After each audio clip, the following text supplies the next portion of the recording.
จากสุดวิดีโอที่ผ่านมาเราได้นำเสนอเกี่ยวกับการแบ็กอัพโปรเจกต์เว็บไซต์ของเราหรือนำใส่ Archiva Backup อยู่ในนี้เราจะนำพาติดตั้งหรือนำใส่ Kickstart ก่อนอื่นให้บรรดาเพื่อนๆไปทำการดาวน์โหลดตัว Kickstart มาไว้อยู่ในเครื่องของเขาก่อน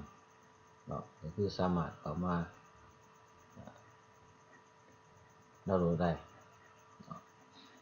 จากเว็บไซต์ของเขาหรือว่าเขาจะเข้ามาที่ Google พิมพ์ใส่คำว่า Kickstart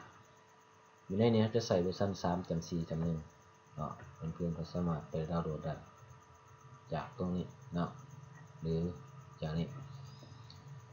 หลังจากที่บรรดาเพื่อนๆดาวน์โหลดมาไว้แล้วให้ไปทำการextract ไฟล์หรือว่า copy ไฟล์ของเราไปไว้อยู่ในWorld Web ไป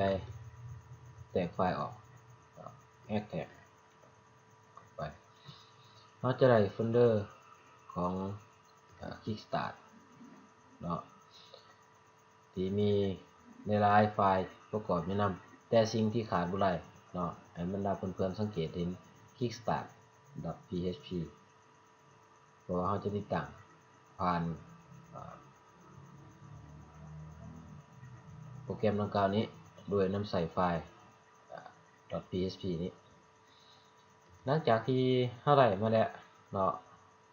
ให้บรรดาเพื่อนๆไป copy เอาไฟล์ที่ทำการแบ็กอัพไว้ก็คือเว็บไซต์ของเราในนี้เราได้การเกี่ยมเมียนก็คือส่วนที่เราแบ็กอัพไปอยู่ในสุดวิดีโอที่ผ่านมาสังเกตเห็นไฟล์ที่มีนามสกุลjpr copy ไปวางไว้อยู่ในโฟลเดอร์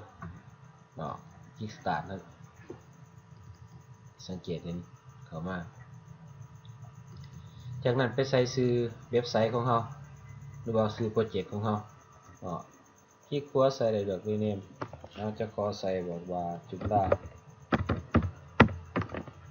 2.5เป็นชื่อโปรเจกต์ของเราหรือว่าชื่อเว็บไซต์ของเราในเมื่อเราได้แล้วเราเข้าไปที่เบราว์เซอร์ของเราใส่เข้าไปในโฮสต์ 127.0.1 Enter ไปจะสังเกตเห็นดิสโปรเจกต์ของเราทับด้วยจุฬา2.5 Enter ไปในไม่ได้ Enter ไปเราจะได้เห็นบรรดาดิสไฟล์ต่างๆที่มีอยู่ในโฟลเดอร์ก็คือชื่อโปรเจกต์เว็บไซต์ของเรา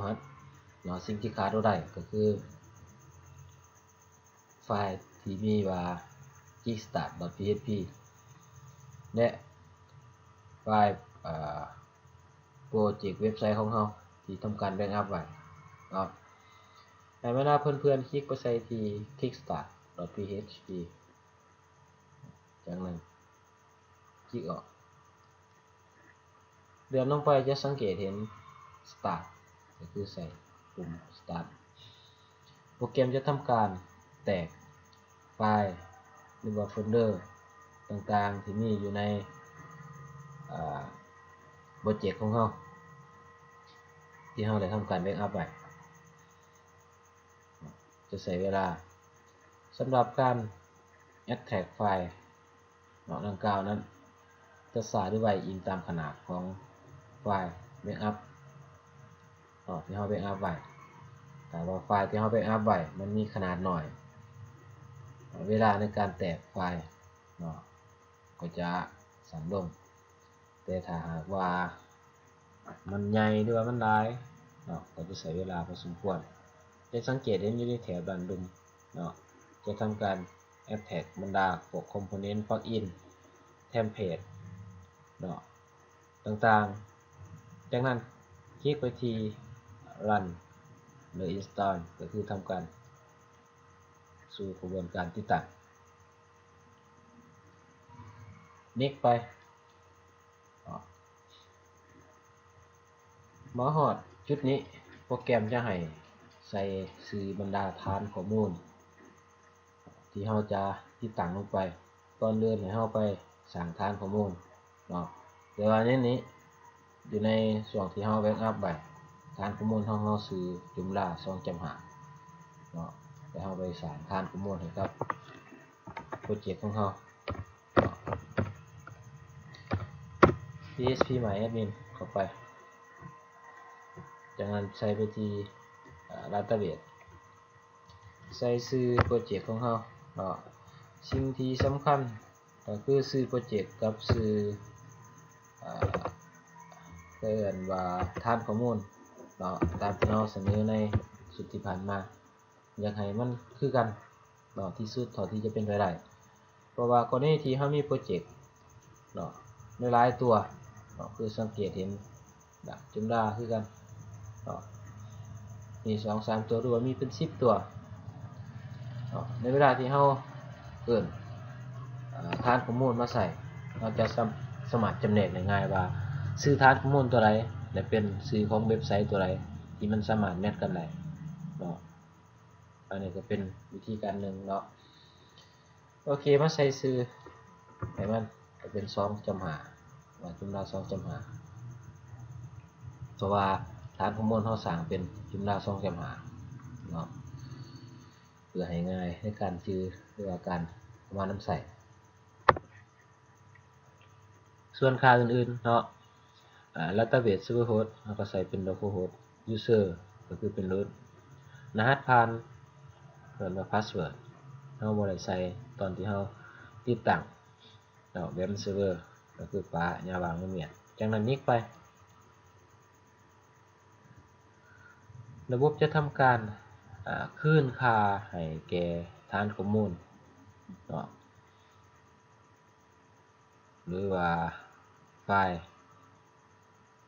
ที่มีอยู่ในโปรเจกต์จะ restore ขึ้นไปสู่ฐานข้อมูลไปสู่ database เพื่อเฮ็ดให้โปรแกรมของเราสามารถเดินได้สมบูรณ์หรือว่าเว็บไซต์ของเรานั่นเองโอเคไปมาฮอดขั้นตอนนี้ระบบจะให้ใส่ชื่อใส่ name ก็คือใส่ชื่อที่ออกมาขอบส่วนทางหน้าของไซต์บรรดาเพื่อนๆสามารถกำหนดใส่ได้ส่วนมาในแถบดุมพอร์ตปลาคือเก่าไม่ต้องกำหนดหยังมันหรือว่า host name 127หรือว่าอาจจะใส่เป็น localhost สำหรับ password ก็คือให้เราใส่ password ใส่ login กับสู่ระบบuser admin เป็น user ที่ใส่ login เข้าสู่ระบบโอเค directory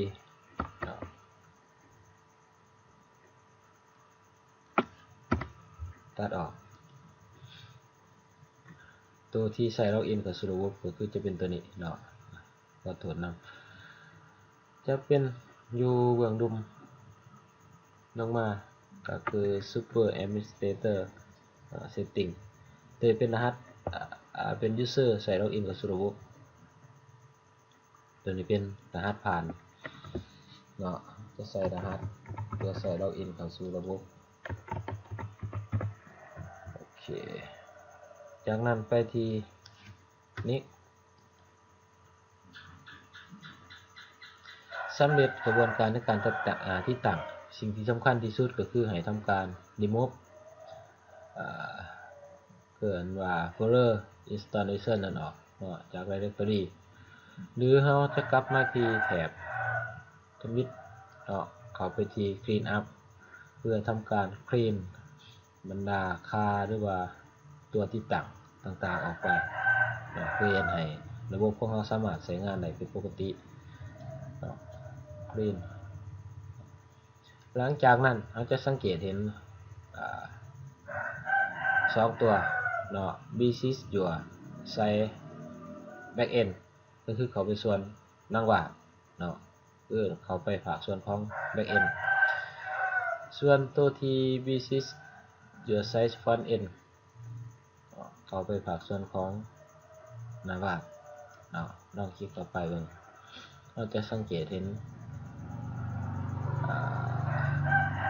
เป็นตัวเว็บไซต์ของเราเนาะนี่เป็นภาคส่วน front end เนาะจะสังเกตเห็นว่าค่าต่างๆที่เราทำการ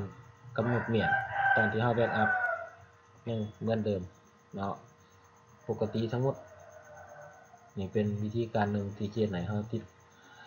ติดตั้งจุมลาในไว้ขึ้นเนาะ